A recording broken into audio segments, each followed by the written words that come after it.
Hola gente, ¿qué tal? ¿Cómo estáis? Soy Arturo, bienvenidos al canal del Guardián de los Arcanos, donde hoy vamos a ver Más allá del tiempo, esta colección, esta antología de 4 aventuras para el rastro de Cthulhu, que pues están publicadas dentro de lo que es la línea Out of, ¿vale? Dentro de Pelgrane, en la versión original para Trail of Cthulhu, la versión anglosajona, ¿vale? Se publicaron 3 suplementos de aventuras que eran antologías de diferentes aventuras que compartían cierto elemento común, ¿vale? Como eran Out of the Time, Out of the Space y Out of the Woods. O sea, ya fue más allá del tiempo, más allá del espacio y más allá de los bosques. ¿Vale? Lamentablemente solamente tenemos publicada esta traducida, así que esperamos que ahora que se está revitalizando la línea, pues podamos ver las demás. Pero que lo que encontramos son 4 aventuras escritas por 3 autores diferentes que van a compartir el elemento de que están situadas en momentos temporales distintos a lo que es la ambientación por defecto del rastro de Cthulhu, que normalmente son los años 20, ¿no? Finales años 20, principios años 30. Y estas 4 aventuras que, como digo, se sitúan o se posicionan en momentos temporales diferentes y que vamos a ver aquí. Ya sabéis, como siempre, plagadito de spoilers, lo vamos a ver entero de página a página, así que si queréis jugarlas, pues podéis saltar al final de vídeo a conclusiones. Vamos a verlas. Bueno, vamos con Más allá del tiempo, estas 4 aventuras para el rastro de Cthulhu, donde vamos a encontrar No tan tranquilo, La gota negra del gran conjuro y Castle Bravo, o Castle Bravo, como queráis decirlos, que están escritas por Adam Gauntlet la primera, Jason Morgenstern la segunda y las 2 últimas por Bill White, ¿vale? Vamos a bloquear aquí, ¿vale? Y directamente saltamos ya a la primera aventura, que es No tan tranquilo, escrita por Adam Gauntlet y que nos va a hablar justamente de la Primera Guerra Mundial, de la Gran Guerra, que aquí ya vimos dentro del canal el suplemento también de Adam Gauntlet sobre la Gran Guerra, el Dulcet de Gorunest para el rastro de Cthulhu. Solamente está publicado en inglés por ahora, esperemos que lo publiquen también traducido, donde al principio vamos a encontrar esta serie de notas por parte del autor donde se nos explica un poco cómo funcionaría pues el rastro de Cthulhu con la ambientación de la Primera Guerra Mundial, ¿vale? De la Gran Guerra, donde se nos da un poco, pues unas pinceladas. Como digo, todo esto mucho más ampliado en el Dulce de Corunes. Lo que vamos a encontrar dentro de esta aventura es pues un hospital de campaña, que es el hospital número 5, donde vamos a comenzar a encontrar una serie de muertes que se están produciendo sin ningún tipo de sentido, puesto que pacientes que pues no corrían demasiado riesgo por sus heridas, pues están falleciendo de una manera espantosa, ¿no? Y dentro del mismo, lo que nos vamos a encontrar es con una enfermera llamada Cena Borden, que pues tuvo un affair con uno de estos oficiales, ¿no? Que fue a la guerra y quedó embarazada. Lo que pasa es que cuando este oficial murió en la propia guerra, pues ella decidió marchar a Londres para abortar y cuando volvió se arrepintió. Se arrepintió de haberlo hecho y ahora está obsesionada con volver a tener a su bebé, ¿no? O a su nonato, como sea. Entonces se ha encontrado pues un culto hacia el dios Mordillan, que es el dios osario, que es una deidad creada por Clark Aston Smith en su ciclo de Zotic, ¿vale? Por si queréis buscarlo, que es adorado principalmente por gules y que pues espera que le pueda devolver a su niño, ¿no? Que le pueda devolver al infante del cual abortó, y ha creado una especie de secta dentro de este hospital de campaña.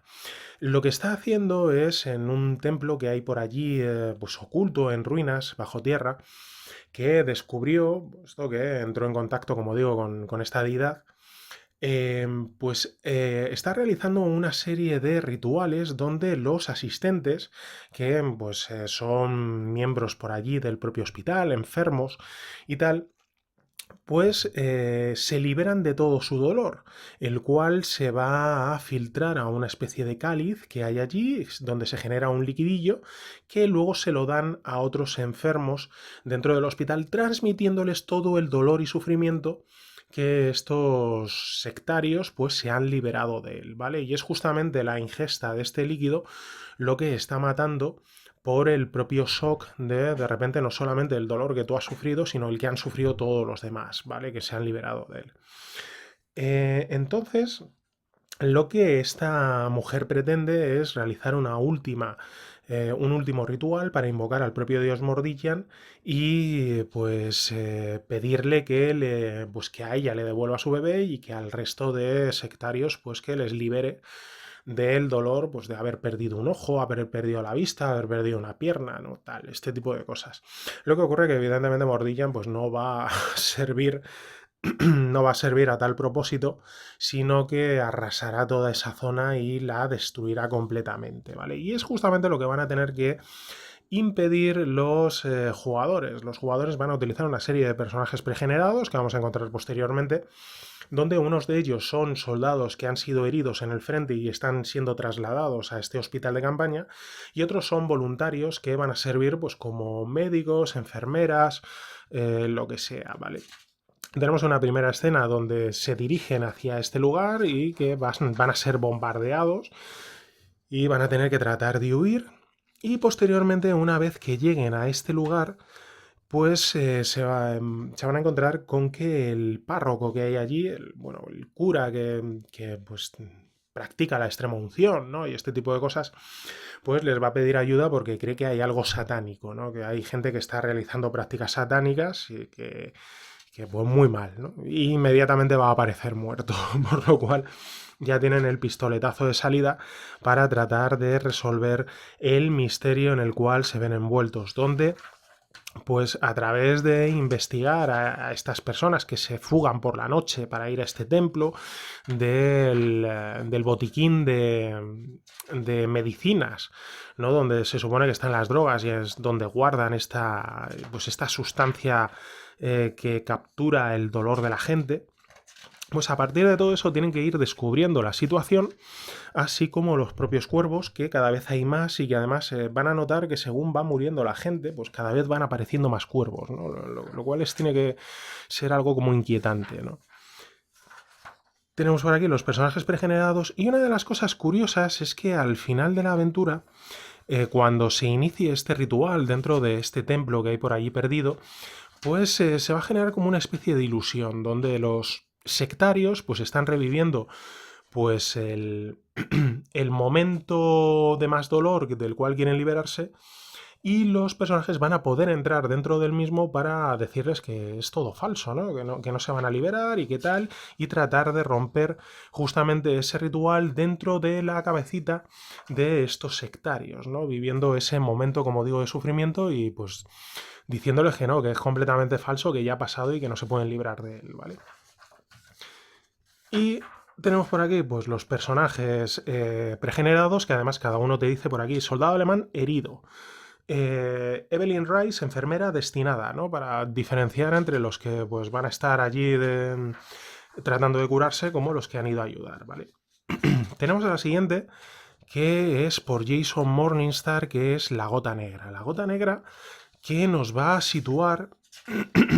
Esta toma cosas de la realidad, que son las islas Kerguelen, que están en el Océano Índico, cerca de la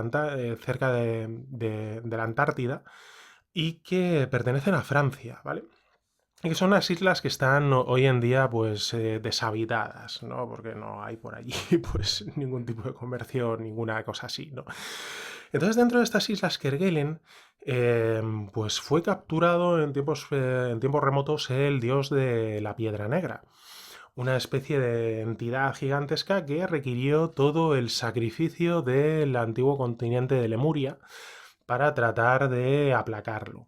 Lo que pasa es que con el tiempo se ha vuelto a liberar y entonces cada 30 años, cuando se produce una conjunción de estrellas, ¿vale? En el firmamento, pues este dios trata de liberarse y hay que realizar de nuevo un ritual para volver a encadenarlo y pues hasta otros 30 años. Entonces dentro de ese ritual lo que ocurre es que prácticamente mueren todos los presentes, el que lo realiza acaba loco y perdido y entonces tiene que sobrevivir uno que es el que tiene que volver a formar otro grupo para volver dentro de 30 años y repetirlo.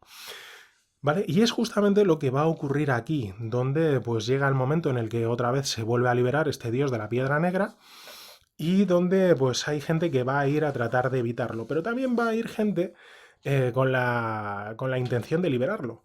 Sectarios de este propio dios, a los cuales pues se ha ido hablando a través de los años, y que se dirigen a esta localización para pues evitar justamente que alguien realice este ritual.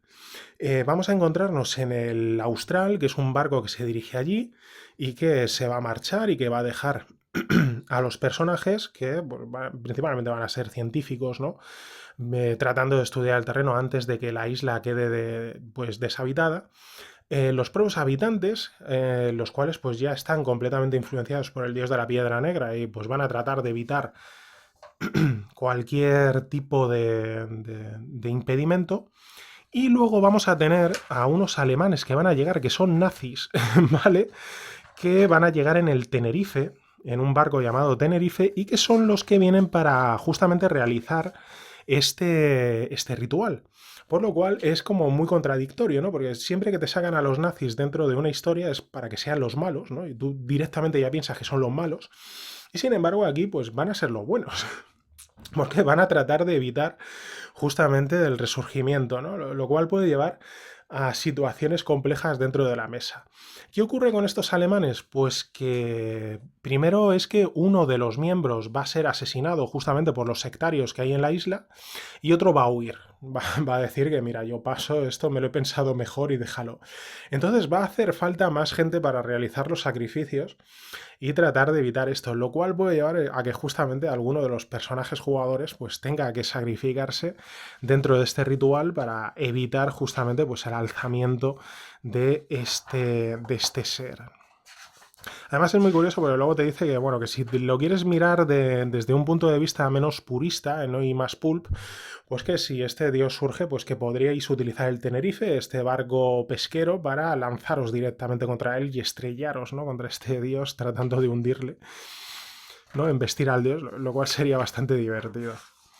Bueno, tenemos por aquí los personajes no jugadores, una serie de flashbacks que se pueden suceder, así como pues las típicas ayudas de juego con los planos de los barcos, las islas Kerguelen o estos leones marinos contra los cuales te puedes enfrentar dentro de la propia aventura, así como una serie de personajes pregenerados. Y llegamos a la aventura más larga y posiblemente más compleja de todo el suplemento, que es El Gran Conjuro. El Gran Conjuro, que ya está escrito por Bill White como la siguiente aventura, y que pues nos presenta a un personaje que parece increíble, pero que sin embargo fue real, y que muchas de las cosas que vienen aquí pues contadas pues ocurrieron de verdad. Estamos hablando de Jack Parsons, que era un ingeniero de cohetes de los años 50, que además pues estaba fascinado por el esoterismo y la magia. Y entonces pertenecía a la logia del Ordo Templis Orientis de Aleister Crowley y a la iglesia telemita que él mismo había fundado. Y que pues se supone que realizaba magia y hechizos y rituales y tal, ¿no? Y que en un momento dado, pues justamente por estas querencias entró en contacto con L.R. Hubbard, que pues si no lo conocéis es el creador de la Dianética y por tanto de la cienciología, ¿no? De esta secta que se lleva tanto en Hollywood y que pues entraron en contacto y curiosamente pues lo que son las cosas en la realidad, ¿vale? Que todo esto es real, podéis buscarlo. Pues Hubbard huyó con su mujer, con la mujer de Parsons, robándole un montón de dinero, ¿no? Con lo cual le granjeó, pues evidentemente, la enemistad. Y posteriormente Jack Parsons moriría en un experimento en su casa que explotó. Entonces, lo que dice un poco, pues la leyenda es que estaba realizando algún conjuro o algún tipo de hechizo y que le salió mal y le explotó en la cara, ¿vale? Bueno, con un personaje tan interesante como este, pues se comienza a crear una historia donde lo que nos dice es que en los años 40, pues Parsons entró en contacto con Hubbard. Lo que pasa que aquí, aunque en la realidad, como digo, fue con Hubbard, con el creador de la cienciología y tal, luego dentro de lo que es la historia nos lo cambian por un tal Vance Wimpole, que yo creo que el propio autor pues, se ha acongojado un poco, ¿no? Teme que Tom Cruise aparezca en su casa y la queme. Y entonces ha quitado las menciones a este Hubbard y se ha creado a este personaje, a Wimpole, que será el creador de una secta llamada psicohistoria y no sé qué, ¿vale? ¿Vale? Pero que vamos, yo creo que se ha acongojado un poquito. Bueno, pues lo que nos dice es que entró en contacto con este Wimpole, alias Hubbard, y que pues realizaron una serie de rituales basados en magia sexual para engendrar a un niño de la luna, o a un niño luna o algo parecido, que sería un avatar de Nyarlathotep. Y dentro de esto, jugar, bueno, Wimpole no se lo creía mucho, le parecía una estupidez y tal, hasta que dentro del propio ritual una entidad comenzó a hablarle en la cabeza, ¿no? Y a partir de ahí ya se lo tomó completamente en serio. Y se generó justamente esa enemistad con Parsons, ¿no? Eh, Posteriormente, cuando Parsons estaba tratando de crear hidromiel espacial, pues este Wimpole le atacó y acabó con él. ¿Por qué? Porque Wimpole el plan que tiene es hacerse con el poder de lo que aquí se llama Azatao, que no deja de ser Azathoth. Va a realizar un ritual para invocar este Azathoth, para atarlo, mediante el sacrificio del niño luna, que es el avatar de Nyarlathotep, y por tanto quedarse con todo el poder del propio Azathoth, ¿vale? O lo que aquí llaman Azatao. ¿Cómo pretende realizar esto? Pues primero ha robado uno de los cohetes de Jack Parsons, que Jack Parsons, pues, como he dicho al principio, era ingeniero de cohetes. Tenía un grupo en California llamado el Escuadrón Suicida, que eran gente que probaba estos cohetes y que, pues evidentemente, pensad el ratio de muertes que tenía que haber para que se llamaran así, ¿no? Y este cohete lo va a llenar justamente de hidromiel espacial. Va a realizar un conjuro para cambiar su combustible por hidromiel espacial y lo va a lanzar contra el observatorio solar del Monte Wilson. Puesto que pretenden o creen que tiene pues, relación justamente con el propio Azatao. Y una vez que este explote y por tanto atraiga la atención del propio Azathoth, sacrificará al niño Luna, que es este avatar que fue creado en los 40 por parte de esa magia orgiástica de Parsons, y por tanto se hará con el poder del mismo. Los investigadores aquí van a utilizar personajes pregenerados que pertenecían pues, al mundillo de la literatura de ciencia ficción de la época, y por lo tanto vamos a encontrar como personajes pregenerados nombres tan conocidos como el de Philip K. Dick, ¿no? Con el que vamos a poder jugar, y que eran amigos de Parsons, y entonces van a acudir a su entierro, donde pues van a comenzar a descubrir cosas acerca del mismo, se envolverán dentro de lo que era toda pues este esoterismo que rodeaba a lo que era el Ordo Templis Orientis o a la Iglesia Telemita, todas ellas fundadas por el propio Aleister Crowley, donde se van a encontrar con esta serie de símbolos, estos cuadrados mágicos que son al final palíndromos que se pueden leer de un lugar a otro y que se supone que tienen cualidades mágicas, ¿no? Y poderosas, y dentro de todo este mundillo de la época, de ese esoterismo, pues un poco de publicitario, ¿no? Pues van a tener que ir descubriendo qué es lo que ocurrió y tratar de detener a Wimpole de que se haga con el poder de Azatao y por tanto se convierta en alguien imparable. Y aquí tenemos pues las hojas de los personajes pregenerados que se pueden utilizar durante la partida, apéndices con ayudas, y más o menos esta sería la partida, ¿vale? Y la siguiente también de Bill White es este Castle Bravo, ¿no? Este Castle Bravo, que es esta aventura donde nos vamos a encontrar en los años 50 durante las pruebas nucleares de Estados Unidos en el atolón de Bikini. Lo que nos cuentan es que años antes se produjo la primera prueba nuclear por parte de Estados Unidos en este atolón y se abrió una especie de brecha, una brecha espaciotemporal donde el propio Yog-Sothoth penetró a través de ella y afectó a uno de los marineros que había por allí, ¿no? Dejando parte de su esencia en él, que cuando volvió a casa pues tuvo descendencia, y su hijo, pues su propio ADN pues estaba contaminado por el propio Yog-Sothoth, convirtiéndole en hijo de Yog-Sothoth, ¿no? Al cual habla en la mente. Lo que vamos a encontrar aquí como el trasfondo de esta aventura es pues parte de la historia de los mitos de Cthulhu. Se nos habla de la gran raza de Yid, que es una raza que vive en el futuro, en una especie de cuerpos arácnidos, y que trataron de hacerse con el poder del propio Yog-Sothoth. Pero este lo evitó y los encadenó sus conciencias en unos cuerpos cónicos en el pasado remoto que estaban vinculados pues de manera parasitaria a los pólipos volantes, que son servidores del propio Yog-Sothoth. Lo que ocurre es que con el tiempo la gran raza de Yith pues descubrió cómo subyugar a los propios pólipos volantes, encarcelarlos y lanzar su conciencia al futuro ocupando pues diferentes cuerpos, ¿no? Que es justamente lo que veríamos en la novela de Lovecraft, creo que es en La sombra más allá del tiempo o algo parecido, ¿vale? Donde justamente pues, se produce ese intercambio entre una persona en época actual con una de estas entidades de la gran raza de Yith. Entonces esta gran raza de Yith acabó utilizando un fenómeno que ocurrió hace 65 millones de años, que fue un meteorito que arrasó con toda la vida en el planeta Tierra. Utilizaron esa onda para lanzarse al futuro a los cuerpos de unos artrópodos, una especie de escarabajos gigantes que suplantarán a la raza humana cuando ésta se extinga, ¿vale? Lo que ocurre es que Yog-Sothoth no ve esto con muy buenos ojos, no le parece bien que se escapen del castigo que les impuso por tratar de derrocarle, así que va a utilizar a este hijo suyo que se ha generado aquí durante estas pruebas nucleares para pues tratar de revitalizar a los pólipos volantes y evitar justamente la huida de la gran raza de Yith.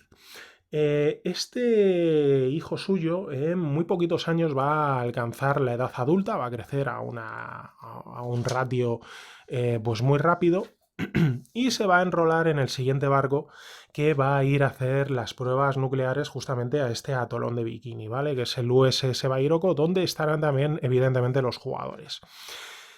Y dentro de estas pruebas nucleares, pues la prueba nuclear va a ser mucho más poderosa de lo que pensaban, afectando al propio barco, que se va a ver envuelto en problemas. Lo que va a hacer este hijo de Yog-Sothoth es utilizar la radiación que se ha provocado y que evidentemente pues, ha afectado a los marineros de este barco para convertirles en seres cónicos, ¿no? En estos seres cónicos que es donde traspasaron a la gran raza de Yith en un primer momento, ¿vale? Tenemos aquí, por ejemplo, todo lo que es el plano del barco y los va a ir convirtiendo, por lo cual van a ir comenzando a suceder cosas extrañas dentro de este propio barco, también en las inmedianías, puesto que se supone que estas bombas nucleares han afectado y han rasgado el velo que separa el espacio-tiempo y por lo tanto han permitido que pólipos volantes entren, que van a entrar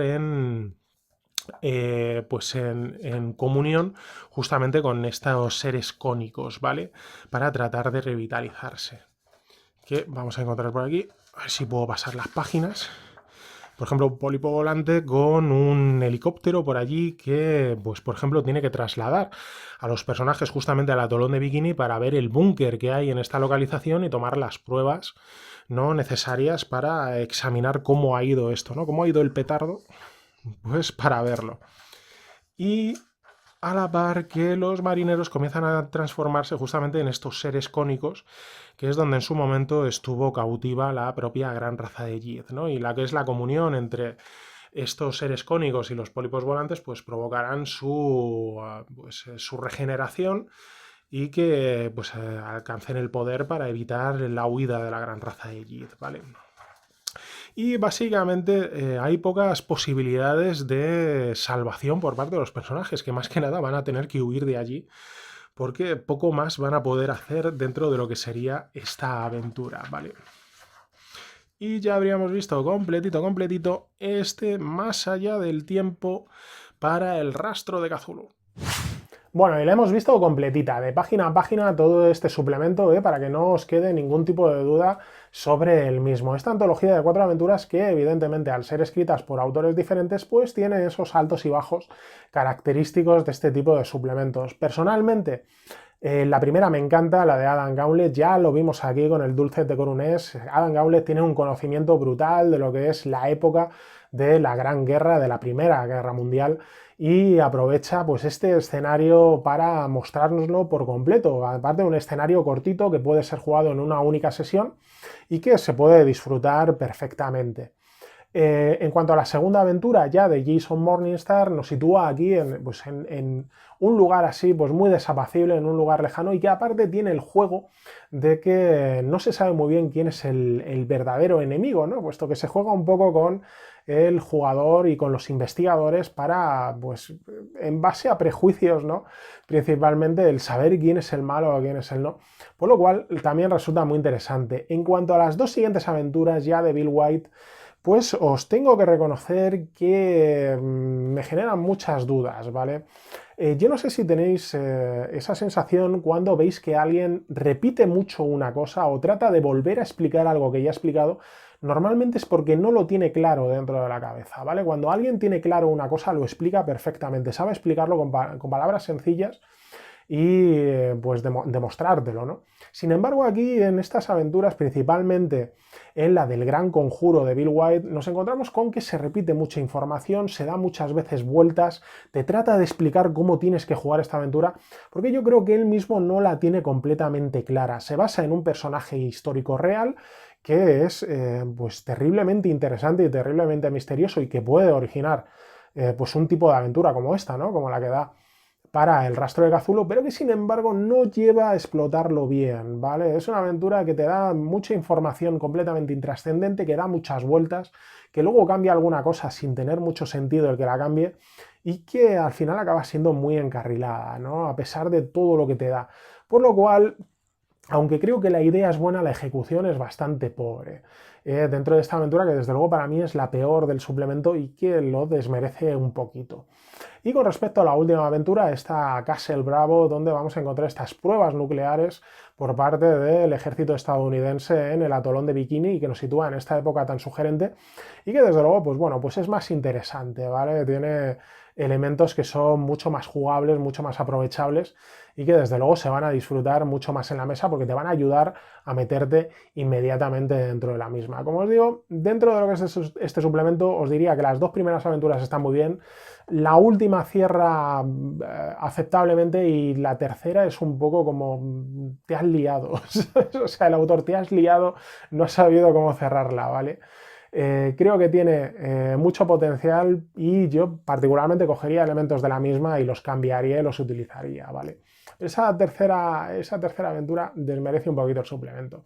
De todos modos, está muy bien, merece la pena sobre todo por las dos primeras y pues a la espera de más cosas que se publiquen para el rastro de Cthulhu, que seguiremos viendo lo que ya hay publicado, quedan unos cuantos suplementos por aquí por el canal, asombrosos relatos arcanos, asombrosos relatos detectivescos, sombras sobre Finland y sobre todo la gigantesca mega hiper campaña que para mí es lo mejor que se ha publicado jamás para un juego cthulhuideo como es Mentiras Eternas. Pues la veremos aquí en el canal. Así que no olvidéis suscribiros, lo que si no, luego os lo perdéis. Y pues son cosas que no tenéis que perderos, ¿vale? Porque están muy bien. Cuídense mucho, sigan jugando y nos vemos en el siguiente vídeo. Saluditos.